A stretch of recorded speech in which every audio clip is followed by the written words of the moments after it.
La resiliencia hace que ninguna herida sea un destino. Amigos y amigas de Onda Cero La Palma, seguimos enfocados en la reconstrucción de nuestra isla bonita. En esta ocasión vamos a hablar con Héctor Izquierdo, comisionado para la reconstrucción de la isla de La Palma, sobre todos esos asuntos perentorios que a todos y a todas nos preocupan, pero sobre todo que nos deben ocupar. Señor Izquierdo, muy buenos días. Muy buenos días. Muchas gracias como siempre por atendernos. Estamos muy pendientes, señor Izquierdo, también de esa aprobación del decreto Canarias, que bueno, se estima que a lo mejor a finales del periodo estival se pueda tener ya aprobado, pero lo que está claro es que el impacto de esta erupción volcánica, de todo el daño que ha ocasionado en la isla de La Palma, debe estar, a ser posible, pagado, solventado en este año 2026. Señor Izquierdo. Bueno, pues un placer, como siempre, compartir estos momentos contigo y además en este sitio tan bonito que es la Plaza Chica y además que muy cerquita, 50 metros ahí en la clínica de Don Adelto nací, tanto mis hermanos como yo. No tenía ese dato, no tenía ese dato. Y además con un nombre muy bonito, porque lo de Chica me recuerda lo de la Playa Chica, que precisamente antes de ayer se abrió ya después de 5 años y algo muy simbólico, con la roca y tener ya toda la playa, lo que es la orilla de la playa recuperada, la verdad es que es muy bonito. Comentabas qué importes podemos estar más o menos hablando y fechas, ¿no? A grandes rasgos, yo creo que con mucho apoyo por parte institucional y desde luego con el gobierno de España, que yo creo que ha estado volcado en ir ayudando desde el minuto uno, desde que comienza el proceso volcánico, luego con el proceso de la reconstrucción. Se puede decir que primera vivienda está abonada, quitando algún caso puntual, cuestiones de la administración o algún caso del receptor de la ayuda. Segunda vivienda, quedarían al acabar el año, la estimación es que queden unos 10 millones por abonar, que se abonarían en los primeros meses del 2027, segunda, tercera vivienda. Consorcio de seguro, que fue la base para abonar las viviendas, pues la verdad es que el consorcio, que depende del Ministerio de Economía, del Gobierno de España, abonó con una diligencia, yo creo que espectacular, que en meses se fueron ahí abonando los pagos. Luego nos quedaría la compensación agraria, que es la que se ha ido abonando hasta ahora. Yo creo que también quedan 2 o 3 casos muy específicos, bien administración, bien documentación que presentar por parte del afectado, pero se podría decir que la compensación, los 44,06 casos de plátano, portes cambian según la fruta, estaría también abonado. ¿Y qué es lo que nos queda? ¿Y qué serían ahora en estos meses los siguientes pagos? Por un lado, lo que son infraestructuras agrarias, es decir, no vivienda, por lo tanto estanques, cuartos de apero, empaquetados de plátano, todo lo que sume desde el valor pagado por el consorcio de seguros, aquellos que tenían seguro, hasta el valor real. Y si no estaba asegurado, pues desde 0 hasta el valor real. Esos son los pagos que se están realizando ahora y que en un escenario plausible, yo creo que yo creo que pero realista, podríamos tenerlos abonados antes de final de año. Y luego la otra parte que quedaría sería inmediata, serían las comunidades de riego, es decir, todo lo que son las tuberías, que también pertenecen a privados, son comunidades de regantes como accionistas de agua y que cobran una especie de peaje por pasar el agua a través de esas tuberías, pero prácticamente sin margen, y que son necesarias para el riego. Pues también la intención es, que se vayan pagando hasta final de año. De esa manera, en ese escenario, podríamos decir que si va todo bien, que al acabar el año pues tendríamos pagado todas las viviendas, primeras, segundas, terceras, vale, las compensaciones agrarias, los riegos y los restos de infraestructuras agrarias. Ese sería el objetivo. Y en el caso, por ejemplo, de las compensaciones agrarias, señor Izquierdo, entendemos que una vez que se les transfiera este dinero a los particulares, luego ya ellos decidirían si lo invierten, por ejemplo, en su finca o no. Exacto. Todas las indemnizaciones o ayudas, subvenciones que se han ido dando en este sentido, en sentido de pérdida patrimonial, no están condicionadas a volver a reconstruir en el mismo lugar. A diferencia de las que eran de industria, pero también del Ministerio de Industria, Comercio y Turismo del Gobierno de España, que esa, igual que los escudos sociales, los ERTE similares, esas sí estaban condicionadas a que volvieses a abrir el local, y prueba de ello es que Puerto Nava La Bombilla, pues han vuelto a abrir todos los locales comerciales, se ha mantenido ese escudo de empleo y de apoyo a los empresarios y han vuelto a abrir. Pero en este caso, como bien comenta, no está ligado. El afectado que reciba esa compensación puede o bien volver a reconstruir o bien invertirlo o en lo que estime oportuno. ¿Cuál es el objetivo que estamos trabajando desde todas las administraciones? Aproximadamente hay un 35% que ya está reconstruido, en funcionamiento, sacando plátano. Hay otro 35% que está en distintas fases de construcción, desde unas más incipientes con licencia hasta otras que en una semana estarán ya en completa producción.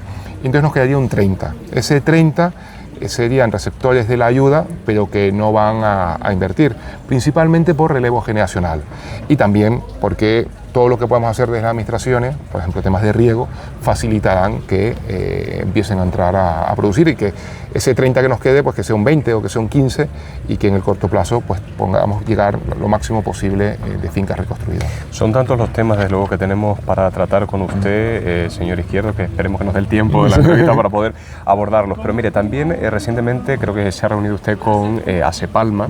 De hecho, según las cifras que nosotros manejamos, todavía son más de 200 millones los que están esperando para poder reconstruir el espacio agrario. Pero aquí sí que me gustaría, si cabe, poner en valor el hecho de que muchas personas, muchos agricultores, muchos afectados, incluso ya tienen resuelta su situación, pero a pesar de todo eso siguen reivindicando, siguen apostando por intentar resolver la situación de sus compañeros agricultores.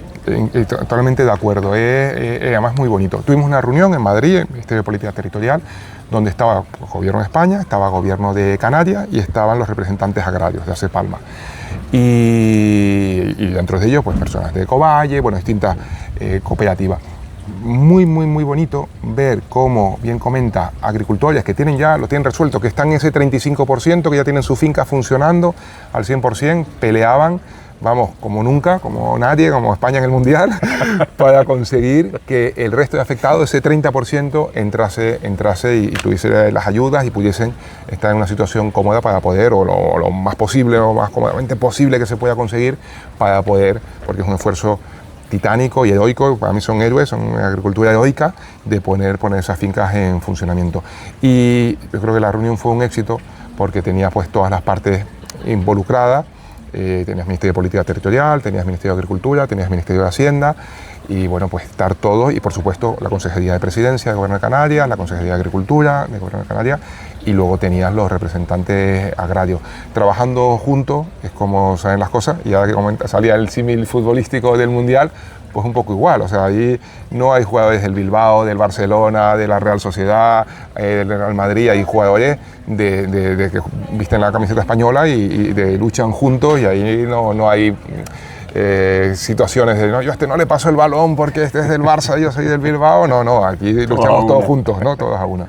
Señor Izquierdo, también, ¿qué lectura cree usted que podemos hacer sobre este desbloqueo de los 100 millones de euros, incluso también sobre la bonificación del 60% del IRPF? ¿Cómo lo valora usted? Bueno, ahí hay dos partes. Hay leyes, digamos, toda la reconstrucción, digamos, se puede gestionar desde el Ejecutivo a través de reales decretos, del Ejecutivo con apoyo, digamos, con aprobación del del Congreso de los Diputados, o leyes ordinarias, Congreso, Senado, Congreso.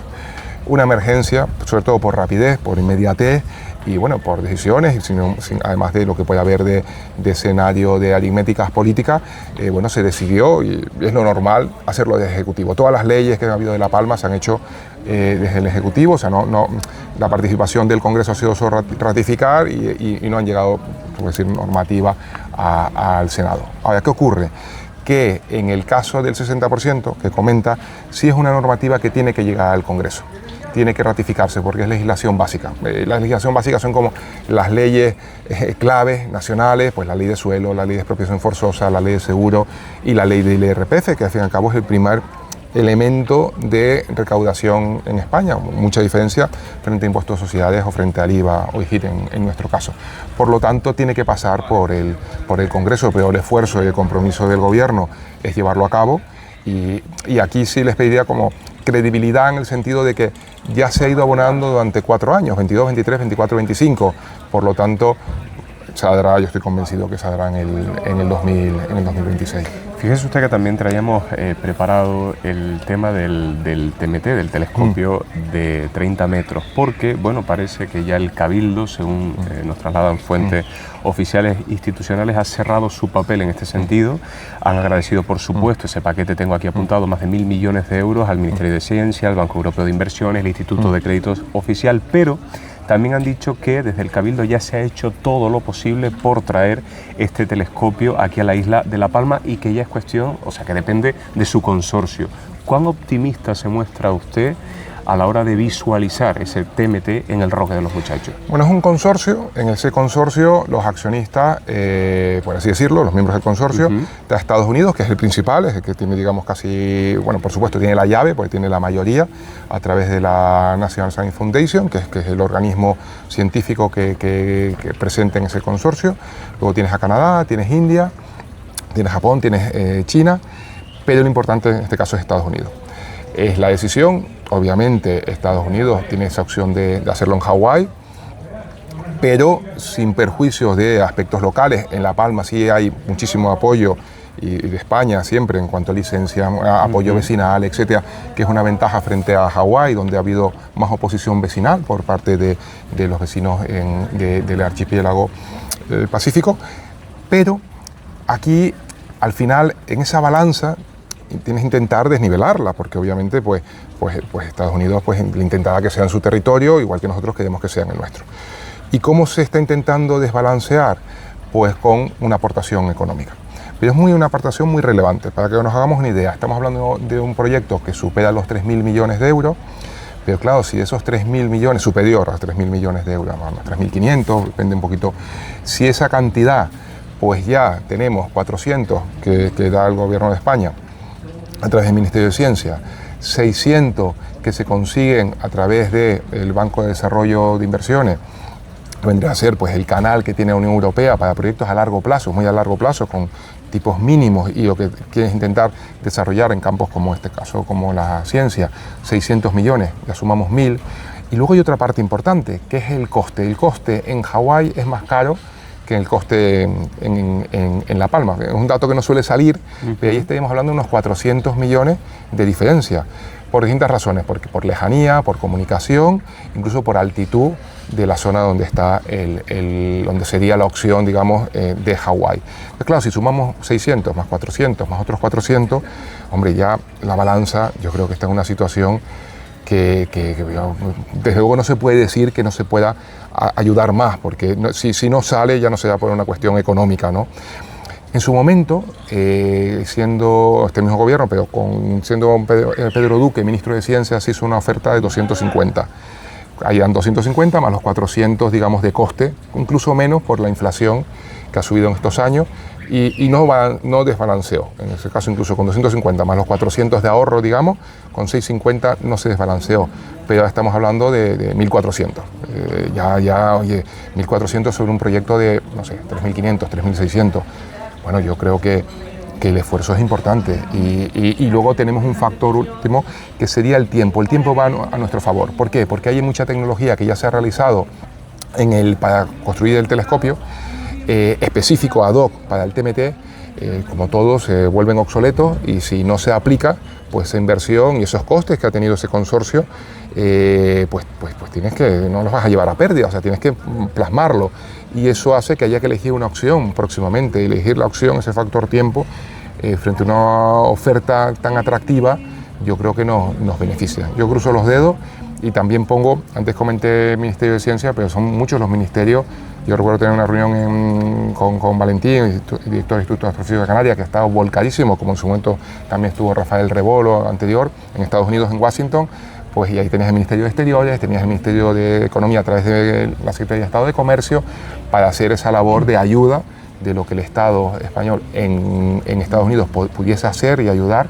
Y bueno, yo creo que ese esfuerzo de todos está consiguiendo acercándose, ya no solo a que TMT esté en la isla, sino que a lo mejor el 6% de la PIB de la isla venga a la ciencia, y generar otra línea, no solo agricultura y turismo, sino que seamos uno de los lugares con más inversión de ciencia en el mundo, sumando geotermia, TMT, las acciones de Plocan en el mar, el Centro Nacional de Vulcanología, todo ese esfuerzo, bueno, esto nos puede ayudar muchísimo a nuestra diversificación en la isla. Le agradezco que haya hecho referencia al Centro Nacional de Vulcanología, porque tan importante es ese TMT como este Centro Nacional de Vulcanología, y de hecho también desde el propio Cabildo Insular de La Palma, señor Izquierdo, bueno, pues han lamentado que recientemente se haya hecho un recorte del presupuesto inicial y que además se hayan modificado los convenios supuestamente de manera unilateral. ¿Usted, señor Izquierdo, considera que corre peligro esta futura implantación de este centro en la isla de La Palma? Yo estoy convencido que va a salir y que vamos a tener, y bueno, que está aprobado, o sea, estamos ya hablando un poco de temas de competencias económicas, pero que va a salir. Lo importante es que va a salir, estoy convencido, y que vamos a tener aquí el lugar, y además en la sede principal en La Palma, el centro, y además no es un centro baladí, o sea, estamos hablando de primera línea y el principal lugar de investigación de vulcanología, que competirá, igual que el TMT, con el que ahora es el más importante del mundo, que está en el Big Island en Hawái, y que atraerá a los mejores científicos, porque además tenemos las condiciones para ello. Será un referente mundial y será de los primero, segundo a nivel mundial de investigación en la materia, y ya sin duda, porque es verdad que Estados Unidos lleva bastante ventaja de muchos años ya funcionando en Hawái, pero que ya en el minuto, desde el inicio con todo ese esfuerzo, se convertirá en el centro de referencia de todo lo que es pues, la zona occidental, Europa, América, Atlántico. Yo creo que será un hito muy importante para la isla, otro hito importante para la isla. Creo que es el reto del volcán, que ha sido una tragedia, que todos hemos sufrido, que digamos, lo hemos sufrido en primera persona, poder ayudar a transformar la isla. Dicen que uno puede gestionar, que la gran mayoría de las personas son trabajadores, el 70%, pues hay un porcentaje que son controladores, que pueden supervisar, hay un pequeño porcentaje que son directores, que son capaces de dirigir, poder entrar en transformar y ayudar a transformar, influir, porque son trabajos conjuntos, la isla. Yo creo que es un reto importante que todos, desde medios de comunicación, administración, tenemos, y conseguir que ese 1% de las decisiones sean capaces de transformar positivamente el entorno. Ya prácticamente llegando al final de esta entrevista, señor Izquierdo, nosotros pues como medio de comunicación nos gusta estar en la calle, muy pendientes también, no sé si de las quejas de la gente o de las preocupaciones, me gusta más llamarlo preocupaciones, y en este caso le hablo de los autónomos, porque claro, en su momento cuando recibieron las ayudas como consecuencia de la afección del volcán, claro, en estos momentos nos trasladan que están teniendo que devolver esas ayudas, algunos casos que tenemos encima de la mesa y que estamos intentando analizar, pero se preguntan que cómo es posible que esto se produzca cuando se supone que en su momento cumplían con las condiciones, con los requisitos para ser receptores de estas ayudas. ¿Qué explicación podemos ofrecer? Sí, pues te agradezco la pregunta. Es un colectivo de 100 afectados y muchos de ellos los conozco y me trasladan esa preocupación. Cuento un poco la situación y solución. Bueno, los escudos sociales son de 3 tipos. Tú tienes el que está desempleado, 4 tipos, perdón. El que está desempleado pues tiene un paro, un plan de empleo. El que está asalariado pues tiene un ERTE y te cubre como una parte de tu salario hasta que puedas volver otra a trabajar. El que es una empresa pues tiene lucro cesante, se le paga un porcentaje de su beneficio declarado hasta que pueda volver a entrar. Y el autónomo cobra la cesantía de autónomo. La cesantía de autónomo, eso es pues una prestación social, equivale más o menos, según lo que hayas cotizado, pues unos 1.000 euros aproximadamente, 1.100 euros, ¿no? La puedes cobrar toda si el volcán te bloqueó todos tus ingresos, o si, no sé, tenías 2 fincas y una la perdiste y otra no, y eran a mitad y mitad, pues a lo mejor pues, tienes 500 euros, te pagan la mitad de la ayuda, por ejemplo, el 40% de la ayuda, hasta llegar a esos 1.100, que se entiende que es como un salario mínimo, hasta que puedas volver a operar la finca y se paga el porcentaje. Se solicitó, se aprobó y se ha estado funcionando, y de hecho llegamos a tener 3.000 afectados hasta que terminó esa ayuda el año pasado, ya no hay nadie ya con la ayuda. Pero ¿qué ocurre?